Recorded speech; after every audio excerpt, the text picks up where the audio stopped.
नमस्कार। हिंदी आचार्य की इतिहास की सीरीज में स्टूडेंट्स आज हम दाऊदजली हेडिंग के बारे में पढ़ेंगे। ये बच्चों एक नियोलिथिकल साइट है, नवपाषाण काल समय की आर्कियोलॉजिकल साइट है। ये नॉर्थ ईस्ट में असम स्टेट में पड़ती है और ये थोड़ी ऊंचाई पर है और 1000 फीट है सी लेवल पर, और ये एक्चुअली ब्रह्मपुत्र वैली में है।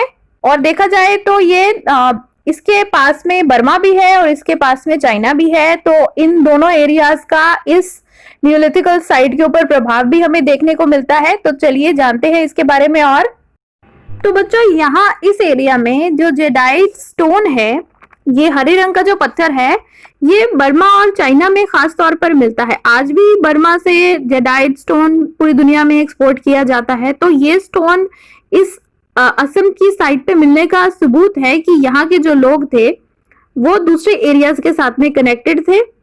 तो एक तो ये यहाँ पे जेडाइट स्टोन है जो मिलता है, जो कि ट्रांसपोर्ट किया गया चाइना या बर्मा से, और इसके साथ ही यहाँ पर जो ओखली और मूसल भी मिले हैं, यानी कि जो चीजों को पीसने के लिए इस्तेमाल किए जाते हैं, मोर्टार्स एंड पेसल्स इसको कहते हैं।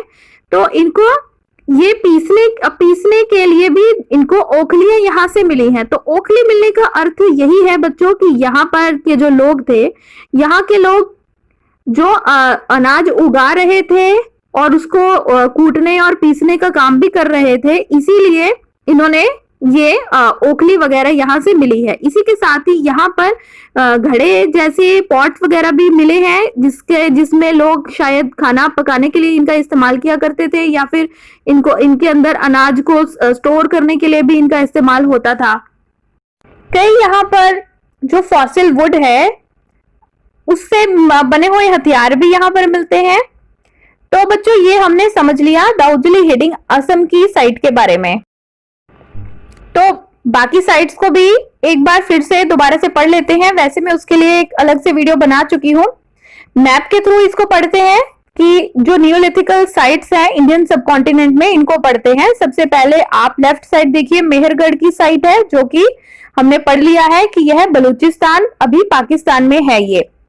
और यहाँ पर घर मिले हैं जहाँ पर कंपार्टमेंट्स हैं, मतलब 2-4 खंडों में विभाजित चौकोर घर मिले हैं। यहाँ पे शायद इनमें से एक कमरे को जहाँ पर एक अनाज रखने के कमरे की तरह इस्तेमाल किया जाता था, और यहाँ पर गेहूं और जौ जो है वो उगाए जाते थे और जानवरों को पालतू भी रखा जाता था। ये हुई मेहरगढ़ की बात। अब आगे चलते हैं कश्मीर की तरफ। बुरज़होम, यहाँ पे श्रीनगर में एक नियोलिथिकल साइट है। यहाँ पे पिट हाउसेस मिले हैं, यानी कि खुदाई अंदर खोदकर बनाए गए मकान मिले हैं। ये आज भी आप श्रीनगर में जाकर देख सकते हो, और हो सकता है ये यूनेस्को वर्ल्ड हेरिटेज साइट भी बन जाए बहुत जल्दी।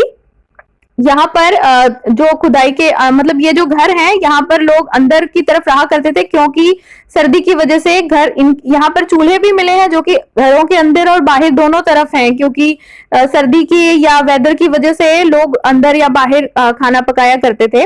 अब आगे चलते हैं, चिरांड की बात करते हैं। तो ये बिहार में है। यहाँ पर चावलों के अवशेष मिले हैं और बैल के भी अवशेष मिले हैं। यहाँ पर चनों की भी खेती की जाती थी, गेहूं की भी खेती की जाती थी।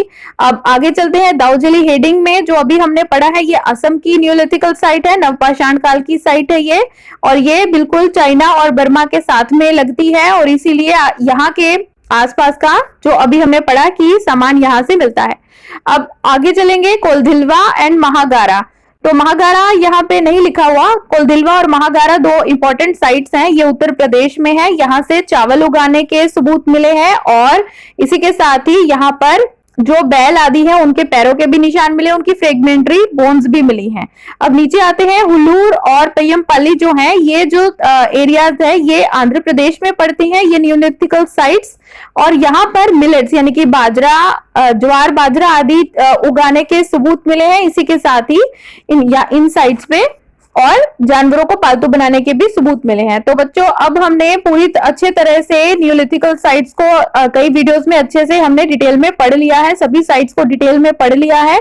तो आशा करती हूँ आप इससे संबंधित कोई भी क्वेश्चन आएगा आप अच्छे से इसको सॉल्व कर पाएंगे। और पूरा वीडियो देखने के लिए आपका बहुत बहुत धन्यवाद। ऐसे ही और ज्ञानवर्धक इतिहास से संबंधित, हिंदी से संबंधित वीडियोस देखने के लिए मेरे चैनल को सब्सक्राइब कीजिए। धन्यवाद।